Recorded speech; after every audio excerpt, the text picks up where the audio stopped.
ಒಂದು ಪರಿಸ್ಥಿತಿ ಬಂದಿದೆ. ನಾವೆಲ್ಲ ಒಂದೇ ಜನಾಂಗ, ನಾವೆಲ್ಲ ಒಟ್ಟುಗೂಡಿ ನಾವು ದೇಶಕ್ಕೋಸ್ಕರ ಕೆಲಸ ಮಾಡಬೇಕು. ನಾವು ಭಾಷೆ ಆಗಲಿ, ನಮ್ಮ ರಿಲಿಜನ್ ಆಗಲಿ, ಕಾಸ್ಟ್, ಕ್ರೀಡ್, ರಿಲಿಜನ್, ಕಲರ್ ಅಥವಾ ಬಡವ, ನಿರ್ಗತಿಕ ಅಥವಾ ತುಂಬ ರಿಚ್ಚು, ಇದನ್ನೆಲ್ಲ ಬಿಟ್ಬಿಟ್ಟು ನಾವು ದೇಶಕ್ಕೋಸ್ಕರ ಕೆಲಸ ಮಾಡಬೇಕು ಅನ್ನೋ ಮೆಸೇಜು ನಾವು ಪದೇ ಪದೇ ಕೊಡುವಂತಹ ಒಂದು ನಾವು ಸಂದರ್ಭಕ್ಕೆ ಬಂದು ಸಿಕ್ಕಾಕೊಂಡ್ಬಿಟ್ಟಿದ್ದೀವಿ. ಇಲ್ಲಿದ್ದರೆ ನಮ್ಮ ದೇಶದ ಜನಗಳಿಗೆ, ಅದರಲ್ಲೂ ಪರ್ಟಿಕ್ಯುಲರ್ ಆಗಿ ನಮ್ಮ ದೇಶದ ರಾಜಕಾರಣಿಗಳಿಗೆ ಇಷ್ಟೊಂದು ಬುದ್ಧಿ ಇದ್ದಿದ್ದರೆ ಇವತ್ತು ಯಾವ ಥರ ತೊಂದರೆನೂ ಇರ್ತಾ ಇರಲಿಲ್ಲ ನಮ್ಮ ದೇಶದಲ್ಲಿ. ಅವರೆಲ್ಲ ಒಟ್ಟುಗೂಡಿಬಿಟ್ಟು ಎಲ್ಲ ಒಟ್ಟಿಗೆ ಸೇರಿಕೊಂಡು ನಮ್ಮ ದೇಶಕ್ಕೋಸ್ಕರ ಕೆಲಸ ಮಾಡ್ಬೋದಾಗಿತ್ತು. ಆದರೆ ಆಗ್ತಾ ಇಲ್ಲ. ಅವರು ಒಂದು ಕಡೆ ಒಬ್ಬರು ಹೇಳಿದ್ರೆ ಇನ್ನೊಂದು ಕಡೆ ಇನ್ನೊಬ್ಬರು ಹೇಳ್ತಾರೆ. ಏನು ಇಲ್ಲದೆ ಕಾಂಟ್ರವರ್ಸಿ ಶುರು ಮಾಡ್ತಾರೆ. ಆ ಥರ ಆಗಬಾರ್ದು. ಈ ಗಣತಂತ್ರ ದಿವಸದ ಏನು ಈ ಸೆಲೆಬ್ರೇಷನ್ ಇದಲ್ಲ, ಅದಕ್ಕಿಂತ ಬಿಗ್ಗರ್ ಎಕ್ಸಾಂಪಲ್ ಇಲ್ಲ ನೋಡಿ.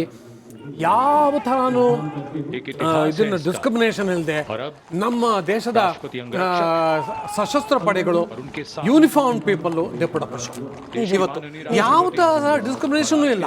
ಅವ್ರು ಯಾತಕ್ಕೆ ಹೆಂಗೆ ಮಾಡಿದ್ರು, ನಮ್ಮ ದೇಶಕ್ಕೋಸ್ಕರ ಮಾಡಿದ್ರು, ಅವ್ರಿಗೇನು ಪರ್ಸನಲಾಗಿ ಏನು ಮಾಡ್ತಾ ಇಲ್ಲ. ಅದರಿಂದ ನಾವು ಕಲ್ತ್ಕೋಬೇಕು. ಅದು ಏನು ಅವರೆಲ್ಲ ಚಿಕ್ಕ ಹುಡುಗರು, 24-25 ವರ್ಷದ ತರುಣರು, ಆಮೇಲೆ ಯುವತಿಯರು, ಅವರು ಅದ್ಭುತವಾದಂಥ ಒಂದು ಇದನ್ನು ತೋರಿಸಿದ್ದಾರೆ, ದೇಶಭಕ್ತಿ ತೋರಿಸಿದ್ದಾರೆ. ನಾವು ಅದರಿಂದ ಕಲ್ತ್ಕೊಳ್ಳೋದು ಬಹಳ ಇದೆ.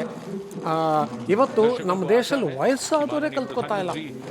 ಅವ್ರಿಗೆ ಇದೊಂದು ಬಹಳ ದೊಡ್ಡ ಒಂದು ನನಗನ್ಸುತ್ತೆ ಲೆಸನ್ ಅನಿಸುತ್ತೆ. ಇದನ್ನ ನೋಡಿ ಕಲ್ತ್ಕೊಳ್ಳಿ. ನಾವು ಒಟ್ಟು ಕೆಲಸ ಮಾಡಿದ್ರೆ ನಾವು ಬದುಕಕ್ಕೆ ಸಾಧ್ಯ. ಇಲ್ಲ, ನಮಗೆ ತೊಂದರೆ ಎಲ್ಲ ಥರ ತೊಂದರೆ ಆಗೋ ಸಾಧ್ಯತೆ ಇದೆ. ತೊಂದರೆಗಳು ಆಗ್ತಾನೂ ಇದೆ.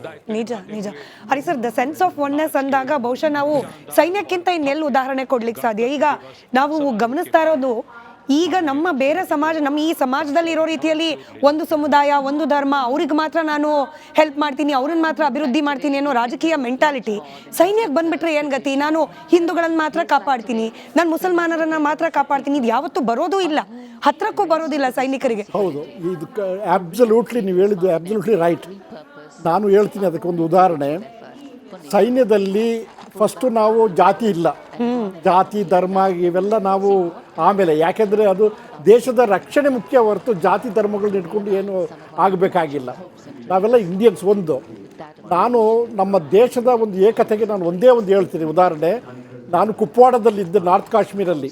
ಅವಾಗ ಭಯಂಕರ ಭೂಕಂಪ ಬಂತು. ಪಾಕಿಸ್ತಾನದ ಕಡೆ ಲಕ್ಷಾಂತರ ಜನ ಹೋದ್ರು, ಇಂಡಿಯಾದ ಕಡೆ ತುಂಬ ಹೋದರು. ಮಂತ್ರಾಲಯದಿಂದ, ಕರ್ನಾಟಕದ ಮಂತ್ರಾಲಯದ ಬೋರ್ಡ್ ಹಾಕ್ಕೊಂಡು 2-3 ಲಾರಿಗಳು ರೇಷನ್ ತಗೊಂಡು ಬರ್ತಾ ಇತ್ತು. ಕಾಶ್ಮೀರ ಎಲ್ಲಿದೆ, ಮಂತ್ರಾಲಯ ಎಲ್ಲಿದೆ? ಇದೇ ರೀತಿ ಕೇದಾರ್ನಾಥಲ್ಲಿ ಪ್ರಾಕೃತಿಕ ವಿಕೋಪ ಆಗಲಿ, ವಾಯನಾಡಲ್ಲಾಗಲಿ, ಎಲ್ಲೇ ಆಗಲಿ, ಪ್ರಾಕೃತಿಕ ವಿಕೋಪದಲ್ಲಿ ನಾವು ಜಾತಿ ಮತ ಅದೆಲ್ಲ ಮರೆತು ಹೋಗಿ ನಾವೆಲ್ಲ ಈ ಪರ್ಯಾಯ ದ್ವೀಪದಲ್ಲಿ 3 ಕಡೆ ಸಮುದ್ರ ಇರುವಂಥ ಈ ಭೌಗೋಳಿಕ ಪವಿತ್ರವಾದ ಈ ಭಾರತ ದೇಶದಲ್ಲಿ ನಾವು ಹುಟ್ಟಿದ್ದೇವೆ. ಪ್ರತಿಯೊಬ್ಬರಿಗೂ ತಮ್ಮ ಸೆನ್ಸ್ ಇದೆ. ಈ ಏಕತೆ ಇನ್ನೂ ಮುಂದೆ ಬರೀಬೇಕು. ಆದರೆ ಒಂದೇ ಒಂದು ನನ್ನ ರಿಕ್ವೆಸ್ಟ್ ಏನಪ್ಪ ಅಂತ ಹೇಳಿದ್ರೆ, ಯಾವುದೇ ಆಪರೇಷನ್ಸ್ ಆಗಲಿ, ದೇಶದ ರಕ್ಷಣೆಗೆ ಏನೇ ನಡೆಯಲಿ, ಅದರ ಬಗ್ಗೆ ಕಾಂಟ್ರವರ್ಸಿ ಮಾಡಬಾರ್ದು. ಅದ್ರ ಬಗ್ಗೆ ಕಾಂಟ್ರವರ್ಸಿ ದಿಸ್ ನೋ ಕ್ವಶನ್. ಎಲ್ಲದಕ್ಕೂ ನಾವು ಪ್ರತಿಯೊಂದಕ್ಕೂ ಟೀಕೆಗಳು ರಕ್ಷಣೆ ವ್ಯವಸ್ಥೆಯಲ್ಲಿ ಮಾಡದೇ ಇದ್ದರೆ ಭಾಳ ಒಳ್ಳೆಯದು. ನಾನು 1971 ವಾರಲ್ಲಿ ನಾನು ಹೈಸ್ಕೂಲಲ್ಲಿದ್ದೆ.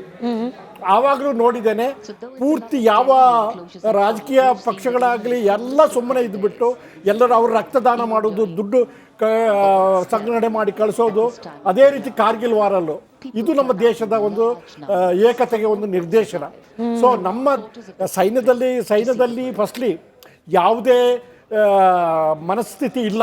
ಯಾವುದೇ ಭಾಗಗಳಾಗಲಿ, ಯಾವ ರಾಜ್ಯವಾಗಲಿ, ದೇಶವಾಗಲಿ, ಜಾತಿ ಆಗಲಿ, ಮತವಾಗಲಿ ಇಲ್ಲ. ನಾವು ಎಲ್ಲರೂ ಒಂದೇ ತಟ್ಟೆಯಲ್ಲಿ ಊಟ ಮಾಡುವಂತಹ ಒಂದು ಇದು ಸೈನ್ಯದಲ್ಲಿದೆ. ಸೊ ಸೈನ್ಯದಲ್ಲಿ ದೇಶ ಮುಖ್ಯ, ಆಮೇಲೆ ಬಾಕಿ. ನಿಜ. ಅದೇ ಪ್ರಶ್ನೆಯನ್ನ ಕಂಟಿನ್ಯೂ ಮಾಡ್ತಾ ಮುರಳಿ ಸರ್, ನಾವೆಲ್ಲ ಹೆಂಗೆ ಅಂತಂದ್ರೆ ಈ ನವೆಂಬರ್ ಕನ್ನಡಿಗರು ಅಂತ ಹೇಳ್ತೀವಿ.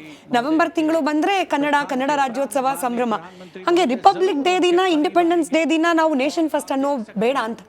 ಇಡೀ ದಿನ, ಇಡೀ ಕ್ಷಣ ನಮಗೆ ದೇಶವೇ ಮೊದಲಾಗಬೇಕು ಅಂದ್ರೆ, ಇನ್ಫ್ಯಾಕ್ಟ್ ನಮ್ಮ ರಿಪಬ್ಲಿಕ್ ಮೀಡಿಯಾ ನೆಟ್ವರ್ಕ್ನ ಮೋಟೋನೇ ಅದು, ನೇಷನ್ ಫಸ್ಟ್, ಇದು ಎಲ್ಲರಿಗೂ ಬರಬೇಕು ಅಂದರೆ, ಒಬ್ಬ ಸಾಮಾನ್ಯ ಪ್ರಜೆಗೂ ಬರಬೇಕು ಅಂದರೆ ಏನು ಮಾಡಬಹುದು ಅಂತ? ನೀವು ಹೇಳೋದು ಸರಿ. ವರ್ಷದಲ್ಲಿ 2 ದಿವಸ ನಾವು ಈ ಥರ ನಾವು ಒಂದು ಆಚರಣೆ ಮಾಡಿ, ಒಂದು ಸೆಲೆಬ್ರೇಟ್ ಮಾಡಿ ನೇಷನ್ ಫಸ್ಟ್ ಅಂತ ಭಾಳ ಸಂತೋಷ ಪಡೋಕ್ಕಿಂತ ಇಡೀ ಪೂರ್ತಿ 365 ಡೇಸ್ 24/7 ನಮ್ಮ ದೇಶ, ನಾವು ಈ ದೇಶಕ್ಕೋಸ್ಕರ ಕೆಲಸ ಮಾಡಬೇಕು. ನಾವು ಯಾವ ಥರ ನಾವು ದೇಶಕ್ಕೆ ತೊಂದರೆ ಆಗುವಂಥ ಕೆಲಸಗಳು ಮಾಡಬಾರ್ದು, ನಮ್ಮಲ್ಲಿ ಒಗ್ಗಟ್ಟಿರಬೇಕು, ನಾವೆಲ್ಲ ಒಟ್ಟುಗೂಡ್ಕೊಂಡು ಕೆಲಸ ಮಾಡಬೇಕು ಅನ್ನುವಂಥ ಮನೋಭಾವ ಎಲ್ಲರಲ್ಲೂ ಇರಬೇಕು. ಇದನ್ನು ಈ ಸ್ಕೂಲಲ್ಲೂ ಹೇಳ್ಕೊಡ್ತಾರೆ, ಮಕ್ಕಳಿಗೂ ಹೇಳ್ಕೊಡ್ತಾರೆ. ಜನನಿ ಜನ್ಮ ಭೂಶ್ಚ ಸ್ವರ್ಗಾದಪಿ ಗರಿಯೇಸಿ. ಅದನ್ನು ನಾವು ಜ್ಞಾಪಕನೇ ಇಟ್ಕೊಳ್ಳಲ್ಲ, ನಾವು ಬೆಳೀತಾ ಮರ್ತು ಬಿಡ್ತೀವಿ. ಆಮೇಲೆ ವಾದ ವಿವಾದಗಳು, ಎಷ್ಟು ವಾದ ವಿವಾದಗಳು ಯಾವ ಮಟ್ಟಕ್ಕೆ ಮುಟ್ಟಿದೆ ಅಂದರೆ ಕೆಲವು ಸಾರಿ ಇವೆಲ್ಲ ಕೇಳಿದ್ರೆ ಬೇಜಾರಾಗತ್ತೆ, ಏನಪ್ಪ ಈ ಥರನೂ ನಮ್ಮ ದೇಶದಲ್ಲಿ ಇದಾರಲ್ಲ ಅಂತ. ನಾವು ಪ್ರತಿಯೊಂದಕ್ಕೂ ಒಂದು ಬಣ್ಣ ಜೋಡಿಸ್ಬಿಟ್ಟು ಈ ಥರ ಕಾಂಟ್ರವರ್ಸಿ ಮಾಡಿದೆ ನಾವು ನಮ್ಮ ದೇಶ ನಾವು ಕೆಲಸ ಮಾಡ್ತೀವಿ, ನಾವು ಯಾವ ಥರ ನಿರ್ವಂಚನೆಯಾಗಿ ಕೆಲಸ ಮಾಡ್ತೀವಿ, ಯಾವ ಥರ ನಮ್ಮ ದೇಶ ಬಿಟ್ಟರೆ ಬೇರೆ ಇಲ್ಲ. ಇದು ಬೇರೆ ದೇಶಗಳಲ್ಲಿ ನಡೆಯುತ್ತೆ, ನಮ್ಮ ದೇಶದಲ್ಲಿ ಯಾಕೆ ನಡೆಯಲ್ಲ? ಎಲ್ಲ ದೇಶಗಳಲ್ಲೂ ಎಲ್ಲ ಇದು ನಾಗರಿಕರು ತಮ್ಮ ದೇಶಕ್ಕೋಸ್ಕರ ಕೆಲಸ ಮಾಡ್ತಾರೆ. ಆದರೆ ನಮ್ಮ ದೇಶದಲ್ಲಿ ಒಂದು ಒಳ್ಳೆ ಕೆಲಸ ಮಾಡಬೇಕಾದರೆ ಒಂದು ನೂರಾರು ವಿಘ್ನಗಳು, ನೂರಾರು ಚರ್ಚೆಗಳು, ನೂರಾರು ಈ ಥರ ಮಾತುಗಳು ಕೇಳಿಬರುತ್ತೆ. ಇವೆಲ್ಲ ಯಾವತ್ತು ಹೋಗುತ್ತೋ ಅಂತ ಕೆಲವು ಸರಿ ಭಾಳ ನೆನೆಸ್ಕೊಂಡ್ರೆ ಬೇಜಾರಾಗುತ್ತೆ. ಯಾಕೆಂದರೆ ನಾವು ಇಷ್ಟೊಂದು 35-40 ವರ್ಷ ಸೇನೆಯಲ್ಲಿ ಸೇವೆ ಮಾಡಿ ಇವೆಲ್ಲ ನಾವು ನೋಡಿದೆ, ಈಗ ಬಂದು ನಾವು ನಿವೃತ್ತರಾದ್ಮೇಲೆ ಇವೆಲ್ಲ ನೋಡ್ತಾ ಇರೋದು ನಮ್ಮ ನಿಜವಾಗ್ಲೂ ದುರ್ಭಾಗ್ಯಪೂರ್ಣ ಅಂತಲೇ ಹೇಳ್ಬೋದು. ಆದರೆ ಇವತ್ತು ನಾವು ಈ ಗಣತಂತ್ರ ದಿವಸದ ಸಮಾರಂಭ ಏನಿದೆ ದೊಡ್ಡ ಎಕ್ಸಾಂಪಲ್ಲು. ನೋಡಿ ಯಾವ ಥರ ನಾವು ನಮ್ಮ ದೇಶನ ಪ್ರೊಜೆಕ್ಟ್ ಮಾಡ್ತಾ ಇದ್ದೀವಿ. ನಮ್ಮ ದೇಶದಲ್ಲಿ ಒಂದು ವಿರಾಸತ್ತಿದೆ, ನಮ್ಮ ದೇಶದ ಹೆರಿಟೇಜ್ ಇದು. ನಾವು ಆ ಹೆರಿಟೇಜು ಯಾವತ್ತೂ ಬಡವ ಬಲ್ಲಿದ ಅಥವಾ ಕಾಸ್ಟ್ ಕ್ರೀಡ್ ಇದನ್ನು ಯಾವತ್ತೂ ಡಿಸ್ಕ್ರಿಮಿನೇಟ್ ಮಾಡಿಲ್ಲ. ಇವತ್ತಿನಿಂದ ಬಂತು ಇದ್ದಕ್ಕಿದ್ದಂಗೆ ಅವೆಲ್ಲ ಮರೆತುಬಿಟ್ಟು ನಾವು ನಮ್ಮ ದೇಶದ ಸರ್ಕಾರದ ಜೊತೆಗೆ ಕೈಗೂಡಿಸಿ ಕೆಲಸ ಮಾಡಿದ್ರೆ ನಮ್ಮ ದೇಶ ನಿಜವಾಗ್ಲೂ ವಿಶ್ವಗುರು ಆಗುತ್ತೆ, ನಿಜವಾಗ್ಲೂ ನಂಬರ್ 1 ಕಂಟ್ರಿ ಆಗುತ್ತೆ ವರ್ಲ್ಡಲ್ಲಿ ಅಂತ ಹೇಳ್ಕೊಳ್ಳೋದ್ರಲ್ಲಿ ಏನೇನು ಸಂಕೋಚ ಇಲ್ಲ. ಪ್ರಧಾನಿ ನರೇಂದ್ರ ಮೋದಿ ಕೂಡ ಇದೀಗ ಈ ಕಾರ್ಯಕ್ರಮದ ಸ್ಥಳದಿಂದ ನಿರ್ಗಮಿಸ್ತಿದ್ದಾರೆ. ಅದರ ನೇರ ಪ್ರಸಾರದ ದೃಶ್ಯವನ್ನ ಕೂಡ ಗಮನಿಸ್ತಿದ್ದೀರಿ. ನೆರೆದಿರುವ ಜನರ ಹತ್ರ ಕೈ ಬೀಸ್ತಾ ಇದ್ದಾರೆ ಪ್ರಧಾನಿ ನರೇಂದ್ರ ಮೋದಿ ಅವರು. ಇನ್ನೇನು ಕೆಲವೇ ಕ್ಷಣಗಳಲ್ಲಿ ಅವರು ಕೂಡ ಆ ಜಾಗದಿಂದ ನಿರ್ಗಮಿಸ್ತಾರೆ. ಆ ಮೂಲಕ ಈ ದಿನದ ಈ ಸಂಭ್ರಮಾಚರಣೆ ಏನಿದೆ ಇದು ಅಫಿಷಿಯಲಿ ಇದಕ್ಕೊಂದು ಅಂತ್ಯ ಅಂತ ಹೇಳಿ, ಬಟ್ ಒಂದು ದಿನ ಅಥವಾ ಒಂದಷ್ಟು ಗಳಿಗೆಯ ಸಂಭ್ರಮಾಚರಣೆ ಎಲ್ಲ ನಾವು ಆಗ್ಲಿಂದಲೂ ಮಾತನಾಡ್ತಿರೋದಿದ್ದೇನೆ. ನಾವು ನಮ್ಮ ದೇಶ, ನಾವು ಭಾರತೀಯರು ಅನ್ನೋ ಭಾವನೆ ನಮಗೆ ನಿತ್ಯ ನಿರಂತರವಾಗಿರಬೇಕು ಅಂತೇಳಿ. ಸ್ಪೀಕಿಂಗ್ ಅಬೌಟ್ ದ ಥೀಮ್, ಮತ್ತೆ ಇಲ್ಲಿನ ಭಾರತದ ಹೆರಿಟೇಜ್ ಹಾಗೆ ಡೆವಲಪ್ಮೆಂಟ್ ಇದೆರಡೂ ಕೂಡ ಪ್ರತಿ ಕ್ಷಣ ನಾವು ಭಾರತೀಯರಾಗಿ ಇಂಡಿವಿಜುವಲ್ ಆಗಿ ಪ್ರತ್ಯೇಕವಾಗಿ ನಾವು ನಮ್ಮ ಕೈಲಾದೋ ಆಗುವ ಸೇವೆಯನ್ನು ದೇಶದ ಪರವಾಗಿ ಸಲ್ಲಿಸಕ್ಕೆ ನಾವಾಯಿತು, ನಮ್ಮ ಮನೆ ಆಯಿತು, ನಮ್ಮ ಕೆರಿಯರ್ ಆಯಿತು, 6ರಿಂದ 8 ಗಂಟೆ ನಿದ್ದೆ ಆಯಿತು, ನಮ್ಮ ಹೆಲ್ತ್ ಆಯಿತು, ಅಷ್ಟು ಮಾತ್ರವಲ್ಲ ಅದನ್ನು ಪ್ರಾಮಾಣಿಕವಾಗಿ ಮಾಡ್ತಾ ನಾವು ಮಾಡೋ ಕೆಲಸವನ್ನು ಪ್ರಾಮಾಣಿಕವಾಗಿ ಮಾಡಿ ದೇಶದ ಅಭಿವೃದ್ಧಿ ಕಡೆಗೆ ಚಿಂತನೆ ಮಾಡೋದು ಅತ್ಯಂತ ಮುಖ್ಯ ಅನ್ನೋದ ಸಂದೇಶವನ್ನು ಇವತ್ತಿನ ಈ ಕಾರ್ಯಕ್ರಮ ಸಾರ್ತಾ ಇದೆ. ಬಹುಶಃ ಈ 2 ವಿಚಾರಗಳನ್ನು, ಒಂದು ನಮ್ಮ ಹೆರಿಟೇಜ್ ಹಾಗೆ ಮುಂದಿನ ಅಭಿವೃದ್ಧಿ ಡೆವಲಪ್ಮೆಂಟ್, ಇದೆರಡನ್ನೂ ಕೂಡ ಈ 2 ಭಾವನೆಯನ್ನು ಪ್ರತಿಯೊಬ್ಬ ನಾಗರಿಕರು ಅಳವಡಿಸ್ಕೊಳ್ಬೇಕು. ಹೌದು, ನೀವು ಹೇಳ್ತಾ ಇರೋದು ಸರಿ. ಅದಕ್ಕೋಸ್ಕರ ಈ ವರ್ಷದ ಮುಖ್ಯ ಥೀಮೇ ಇದನ್ನು ವಿರಾಸತ್ ಅವರು ವಿಕಸಿತ್. ಇದನ್ನು ನಾವು ಯಾವತ್ತೂ ಜ್ಞಾಪಕ ಇಟ್ಕೋಬೇಕು. ನಮ್ಮ ದೇಶದ ಎಂಥ ಹೆರಿಟೇಜು, ಈ ಭೂಮಿಲಿ ನಾವು ಜನ್ಮ ತಾಳಿರೋದು ನಮ್ಮ ಪೂರ್ವಜನ್ಮದ ಪುಣ್ಯ ಅಂತಲೇ ನಾವು ಹೇಳ್ಬೋದು.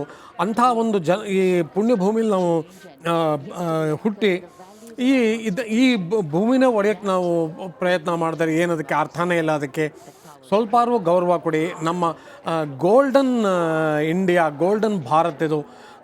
ನಮ್ಮ ಪೂರ್ವಜರು ಬಹಳ ಕಷ್ಟಪಟ್ಟು ಕಟ್ಟಿದಂಥ ಇದು ದೇಶ ಇದು. ಇದನ್ನು ನಾವು ಮುಂದೆ ಇದನ್ನು ತಗೊಂಡು ಹೋಗೋಣ. ಬೇಕಾದಷ್ಟು ನಮ್ಮ ದೇಶದಲ್ಲಿ ಡೆವಲಪ್ಮೆಂಟ್ ಆಗಲಿ. ಎಲ್ಲರೂ ಮುಂದೆ ಬರಲಿ. ನಮ್ಮ ದೇಶ ದೊಡ್ಡ ಅದ್ಭುತವಾದಂಥ ದೇಶ ಆಗಲಿ, ಇದರಲ್ಲಿ ವರ್ಲ್ಡ್ ಕಮಿಟಿ ಆಫ್ ನೇಷನ್ಸ್ ಅಂತ ಹೇಳಿ ಈ ಇವತ್ತಿನ ರಿಪಬ್ಲಿಕ್ ಡೇ ಮೆಸೇಜು ಭಾಳ ಅದ್ಭುತವಾಗಿ ಎಲ್ಲ ಜನಗಳಿಗೂ ಸೇರಿದೆ ಅಂತ ನಾನು ಅನ್ಕೋತೀನಿ. ನಿಜ. ಹರಿ ಸರ್, ಬಹುಶಃ ಬಹಳ ಕಡಿಮೆ ದೇಶಗಳಿಗೆ ಇಂಥ